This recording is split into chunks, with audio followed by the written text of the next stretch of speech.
Hello dear class 7 students, welcome back to Vidya Mind. Let us continue chapter 2, exploring substances acidic, basic and neutral. So today I will be explaining an activity. What is this activity? Methods to determine acidic and basic substances. तो previous session में हमने acidic or basic substances का पूरा classification समझा था with examples. तो आज हम एक एक्टिविटी अंडरस्टैंड करते हैं। So let's get started.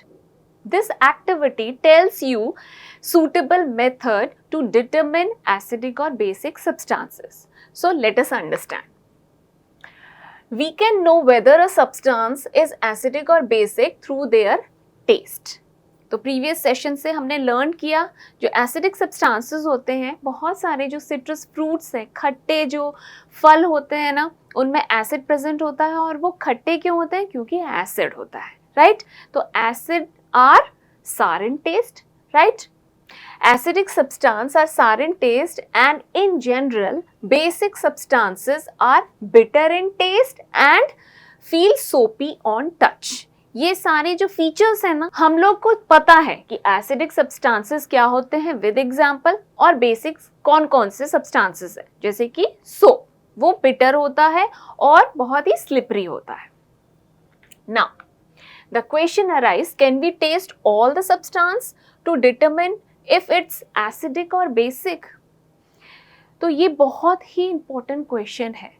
Until unless भाई फ्रूट्स जो हम खाते हैं वो ईडेबल आइटम है, मीन्स उनमें जो एसिड प्रेजेंट है वो ईडेबल होता है, बट सभी एसिड ईडेबल नहीं होते।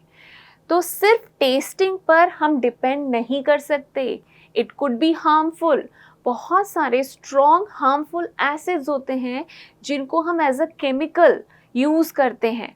केमिस्ट्री लैब में बहुत सारे कॉशंस के साथ ना, बहुत सारे जो एसिड होते हैं ना, उनको बहुत केयरफुली रखा जाता है अलग कंटेनर्स में, क्योंकि वो हार्मफुल होते हैं, वो हमारी बॉडी को हार्म पहुंचा सकते हैं। इसलिए टेस्टिंग एक रिलायबल मेथड नहीं है कि हम किसी भी चीज़ को टेस्ट करके बता दें कि अगर वो खट्टा है तो उसमें एसिड प्रेजेंट है, right? So we should not taste unknown substance. They could harm us, and also not all substances are edible. Now in such situation, there are some kind of substances which can help us to know whether a substance is acidic or basic. भाई अगर testing को हम reliable method नहीं मानते तो कोई तो appropriate method होना चाहिए ना, हमारे पास है, in the form of acid base indicator. Indicator क्या होते हैं? जो इंडिकेट करें।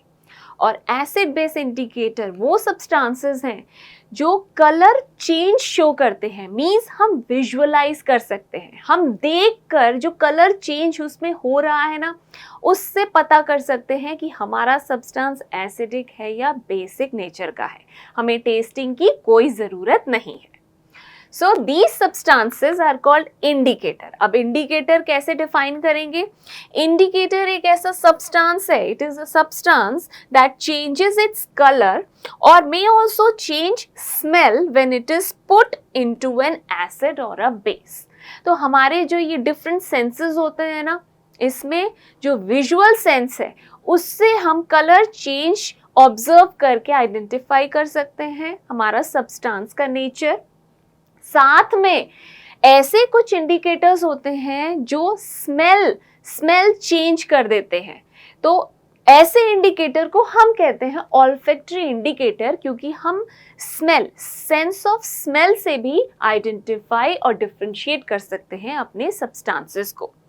तो ओवरऑल कलेक्टिवली जो इंडिकेट कर रहा है वो कहलाता है इंडिकेटर। और अगर वो ये इंडिकेट कर रहा है कि एसिड है या बेसिक है हमारा सब्सटेंस, तो ऐसे इंडिकेटर्स को हम कहते हैं एसिड बेस इंडिकेटर, राइट? तो एसिड बेस इंडिकेटर क्यों कहा गया है? क्योंकि वो एसिड और बेस को डिफरेंशिएट करने के लिए इधर कलर चेंज की फॉर्म में या स्मेल चेंज की फॉर्म में हम यूज करते हैं। So it is used to test the acidic or basic nature of substance. They help us to know whether the substance we are testing is acidic or basic by change in its color. अब यहाँ पे जो ये figures है ना, इससे तो आपको समझ में आ गया कि लेमन एसिडिक नेचर का होता है क्योंकि उसमें प्रेजेंट होता है सिट्रिक एसिड जो कि सारिन टेस्ट है। आलमंड बिटर होता है, बेसिक नेचर का होता है। जो ये थर्ड फिगर है ना, इसमें अब हम यूज कर रहे हैं एक इंडिकेटर। कौन सा इंडिकेटर? लिटमस पेपर इंडिकेटर, जो कि दो फॉर्म में आता है, red and blue litmus indicator. तो यहाँ पे अगर आप ऑब्जर्व करें, ब्लू लिटमस पेपर अगर रेड में चेंज हो रहा है, ब्लू से रेड में चेंज हो रहा है, तो वो होगा हमारा एसिड, राइट। और अगर रेड लिटमस पेपर ब्लू में चेंज हो रहा है तो हमारा सब्सटेंस कैसा होगा? बेसिक नेचर का होगा। तो कलर चेंज हमें ऑब्जर्व करना है, क्यों ना इस कलर चेंज को यहीं पे हैंड्स ऑन एक्टिविटी के थ्रू अंडरस्टैंड करें। तो मैंने आपके लिए यहाँ कुछ सैंपल्स लाके रखे हुए हैं और मेरे पास है लिटमस पेपर की स्ट्रिप्स। ये देखिए, ये रेड है और ये ब्लू है, ठीक है। अब हम क्या कर रहे हैं, हम एक सैंपल ले रहे हैं। ये हमने थोड़ा सा सैंपल लिया, ये सैंपल है विनेगर। तो अब हम ब्लू स्ट्रिप इसमें डिप कर रहे हैं। ये देखिए क्या हुआ, ब्लू से वो रेड हो गया। तो विनेगर में एसिड प्रेजेंट है, तभी तो ब्लू से रेड हो गया। तो हमें इसको टेस्ट करने की जरूरत ही नहीं पड़ी, हमने कलर चेंज देख लिया। इसके साथ साथ मैंने यहाँ पे लेमन जूस भी निकाल के रखा है। फ्रेश लेमन जूस से हम टेस्ट करते हैं। लेमन जूस कैसा होता है? खट्टा, सारिन टेस्ट, मतलब कि इसमें एसिड होना चाहिए, तो ये ब्लू को रेड में चेंज करना चाहिए। देखते हैं, ये रही ब्लू स्ट्रिप।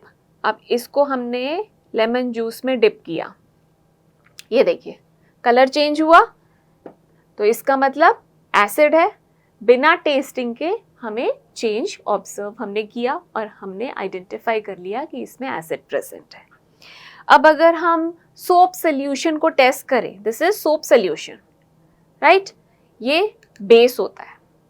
अब इसमें हम डाल रहे हैं रेड लिटमस पेपर। ये देखिए, ऑब्जर्व करिए,